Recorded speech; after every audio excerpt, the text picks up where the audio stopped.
Assalamualaikum warahmatullahi wabarakatuh. My name is Atifah binti Zakaria and I am from CS2554A. So today I would like to present my demo for interactive traffic light.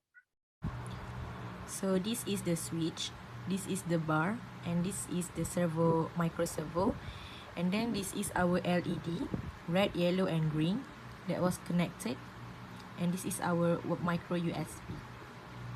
This is how it looks inside. This is our switch, which has two wires. The red one was connected to the number 2 and the black one was connected to the GND.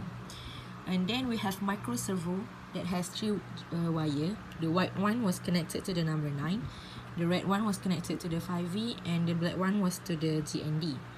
We have 4 wires for the traffic light, and the black one was connected to the GND here, and then the red one was connected to the port number 13, yellow for 12, and green for 11. So this is our breadboard. This wire connected this breadboard to the maker Uno at the port GND. And then we have 5 resistors and 5 LED. And these 5 jumper wire will connect these LEDs to the available port number in the maker Uno, which is number 3 until 7.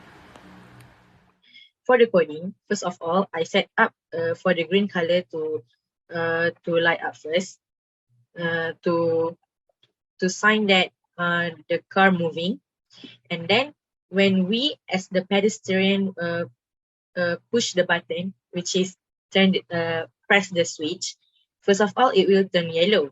After 2 seconds it will turn red, and after 1 second it will turn the green color, the green LED, to sign the pedestrian to move, to walk.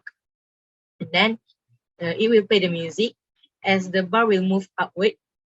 And then after 5 seconds, the red color will be turned on back and the music will be played to sign for the bar to move downward and close the gate.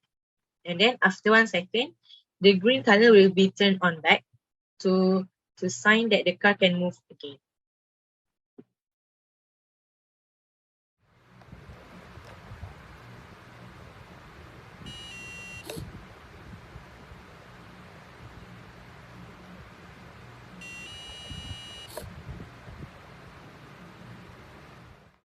That's all from me. Thank you.